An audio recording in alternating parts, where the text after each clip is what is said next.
So, Manchester United back to winning ways after a good performance. I'm not going to sit here and say it was a great performance because, let's be realistic, we were playing statistically the worst team in the Premier League so far this season, and ultimately we've won 3-0 from a game that we were 2-0 up at half-time and then failed to score a third goal against 10 men until the 96th minute of the match. And to be honest, I'm a little disappointed we've not come away with a much larger victory, but the crucial pieces of the puzzle were there in that we didn't concede, we created a lot of chances, and we've come away with 3 points, which is all you can really ask for from that sort of game. I did in my prediction a 2-0 win to Manchester United. I thought that was a fair enough prediction. Obviously, I could never predict a red card, which would result in more chances and more space, which ultimately led to the third goal in the end. So I'm happy, but I'll be honest with you, I'm not completely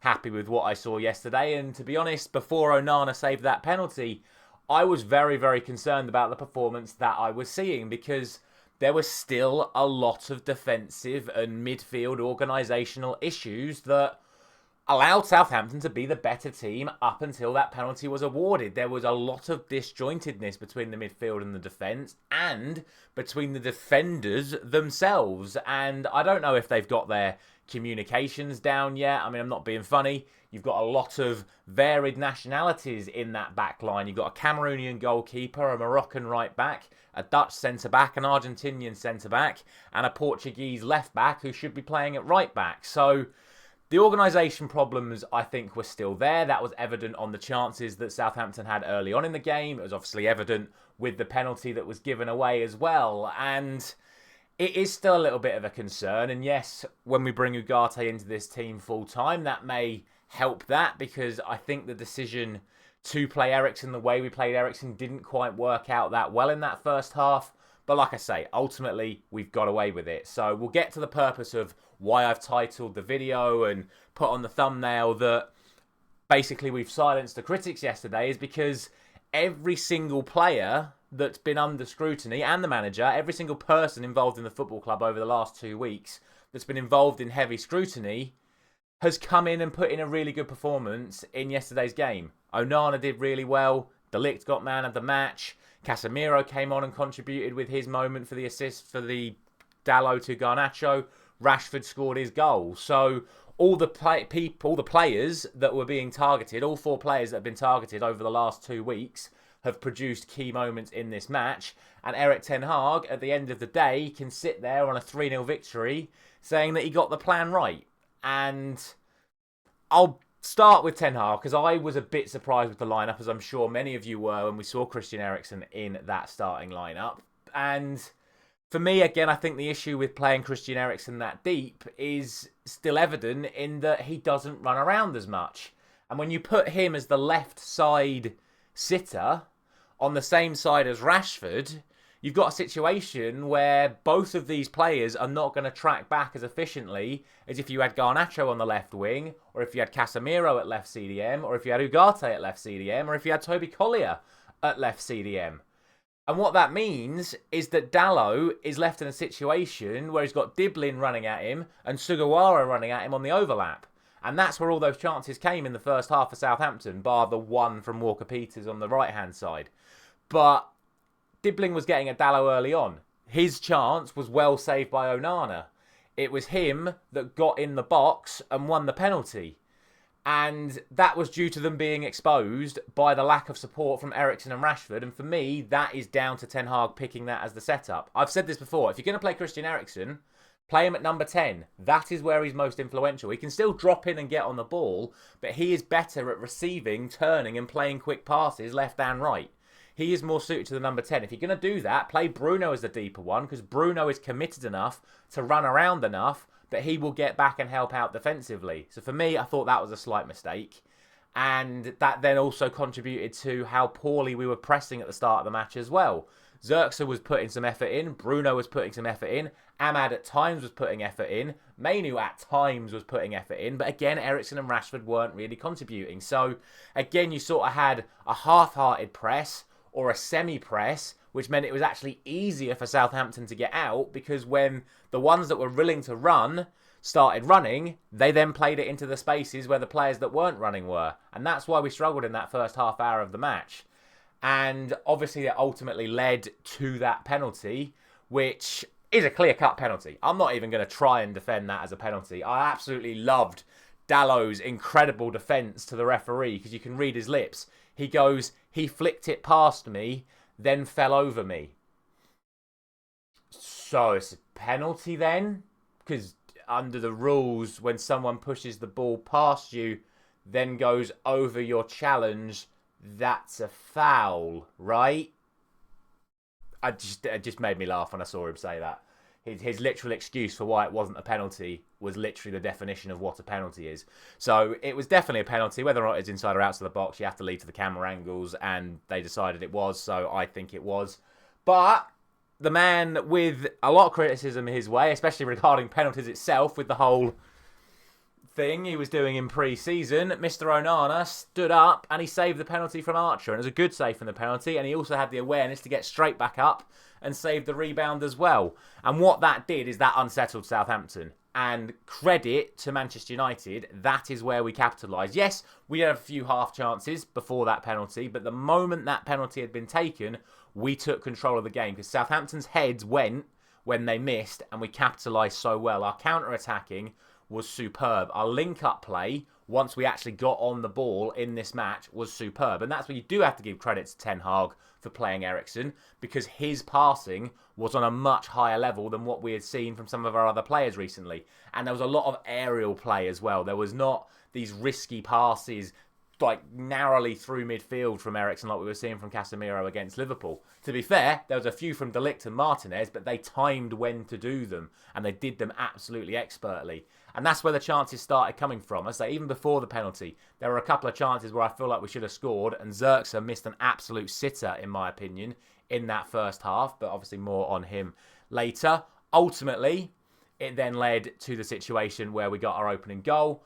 Corner comes in, or should I say played out wide. Brilliant ball to the back post. We've set the trap for them. Stevens got caught back. 3 Manchester United players could have scored from there, but it was Matthias de Ligt who beautifully headed it in to the back post. And then literally like 2 or 3 minutes after the kickoff, we get on the ball again. We capitalise on Southampton's poor passing out from the back, something that we're obviously very sceptical to at times as well. Get ourselves back on the ball again. It's another pop shot from Rashford, but it's a pop shot that went in, and that's why you have to keep grafting, you have to keep trying, and this one's gone in for him, and you could see how much it boosted his confidence for that second half. There was a much more confident Marcus Rashford in that second half. He was getting on the ball better, he was beating players better, he even started passing more, which I thought was hilarious. Now that he's got his goal, he had the confidence to then make had to have his decision-making improve. He was passing when he needed to, he was still shooting at times, but his shooting was from better positions. Granted, he didn't score again, but he forced some good saves out of Ramsdale. And like I said, the whole second half performance was just better from Manchester United, and the way we controlled the game was so much better. And that's where I go back to the back line, which, as I said, looked so disjointed in that first half hour. But in the second half, they looked absolutely immense. And I think this is a really positive sign going forward. Mazraoui looks like an absolutely phenomenal signing. De Ligt was man of the match. He won every physical challenge. His passing, his reading of the game, his clearance off the line in that first half, incredible. Obviously, he got his goal in that first half as well, but he controlled the game. Martinez, we know he is a world-class player. And even Dalot playing at left-back, yes, he conceded the penalty, but his control of the game was good. Obviously, he was much better when he switched to right-back, which is the concern of the second half, which is obviously De Ligt and Martinez and Mazraoui all going off. Now, I don't know what the issue with Mazraoui was. Maybe he's still not up to full match speed, and that's why they took him off. Martinez and De Ligt going off with slight knocks is a little bit of a worry, but in theory, we shouldn't need them for Barnsley in the Cup. Play Maguire, play Evans. We should be absolutely fine in that regard. And then obviously Casemiro having to come on for De Ligt as well, and we'll get to that shortly. From there, like I say, Ugarte came on, made his debut. Again, you could see how much effort he is going to bring to the team. I've spoken about it a lot last season, that what we lacked, as much as I didn't like Fred, what I think we lacked so much last year was that player in midfield that runs around and wins the ball back. And you can tell that Ugarte is going to be that player. He might not necessarily be the best on the ball, but we'll see more of that once he starts getting more starts. But for me, he made an impressive debut. And then, obviously, Garnacho coming off the bench, getting the red card. I, to be honest with you, thought it was a bit of a harsh red card because he doesn't make, like, severe contact, but ultimately the leg is up, the studs are showing, and he does catch him a little bit. I'm not going to say he has actually endangered his opponent there because of where he makes contact with him, but the risk and the danger over that tackle is why it's a red card. But I did think it was a little harsh at the time. So, again, a precedent has now been set that when we see more challenges like that over the course of the season, I would expect all of them to be red cards. So, we'll see how that comes and goes over the course of the season. But yeah, like I said, the only other disappointment for me in that second half is that we didn't actually take more chances because I think Bruno certainly had a couple. Zirkzee should have come away with at least 2 goals in yesterday's match. Yes, there was a good clearance off the line from Harwood Bellis, but if Zirkzee just holds his composure a little bit better, he could have just lifted that ball up into the roof of the net, or he could have done a little fake shot as everyone fell over and then just side foot it into an open net. So a little bit disappointed he wasn't able to get his goal, but his all-round link-up play was absolutely superb, and that is what you got from Joshua Zirkzee yesterday. That is why we signed him, because he is someone that can link the play up. He will drop in off the front, and the way he was feeding the ball into Bruno, into Ahmad, into Garnacho, into Rashford, into Eriksen, into whoever it was, Mainu and that were getting on the ball in and around that midfield area, that is what he is so, so good at. And I keep saying it'll be interesting to see what happens once Højlund comes back. Are we going to see a situation where both of them play? Is it going to be a situation where Højlund plays up front? And then if we need to get a goal, we'll bring a Zirkzee on to try and link up the play better. Will it be a situation where Zirkzee's still going to start up front because he allows the rest of the players around him to get more into the game, whereas Højlund tends to be more direct and in the box? So we'll see. But if we can sort Zirkzee's finishing out, I think we have got a really talented centre-forward there because, like I say, that link-up play is so, so, so good. And I think we're going to see a lot more of that now that we're starting to get the team a little bit more settled. And that's really it for me. I think, like I say, it's a positive performance, but it is ultimately against the worst team in the division. Is that going to reflect when we play Crystal Palace next week? I hope so, because Crystal Palace's form at the start of this season hasn't been great. 2 defeats and 2 draws, including drawing with Leicester in yesterday's match. So I'm hoping we can now go to Crystal Palace next Saturday and get the result. Obviously, we've got to see off Barnsley first in the Cup, which is something that we should be doing pretty comfortably, if I'm being honest. But we'll see how we do against Crystal Palace, because we know how creative their players are with the likes of Eze, and obviously they play their 5-back system with the wing-backs getting forward. So it's going to be a completely different test for us. Can we deal with it? Will Ugarte start? I guess more on that after the Barnsley game. But real positive signs. Obviously, like I said, the key for me is that we've got a result, we've got a clean sheet, and all the players that were being scrutinised have all had their key moments in this match to show the critics that they are here and that they can perform when they need to perform. So, as always, let me know all your thoughts down in the comment section below. Thank you very much for watching, and I'll see you tomorrow for the first round of Champions League predictions.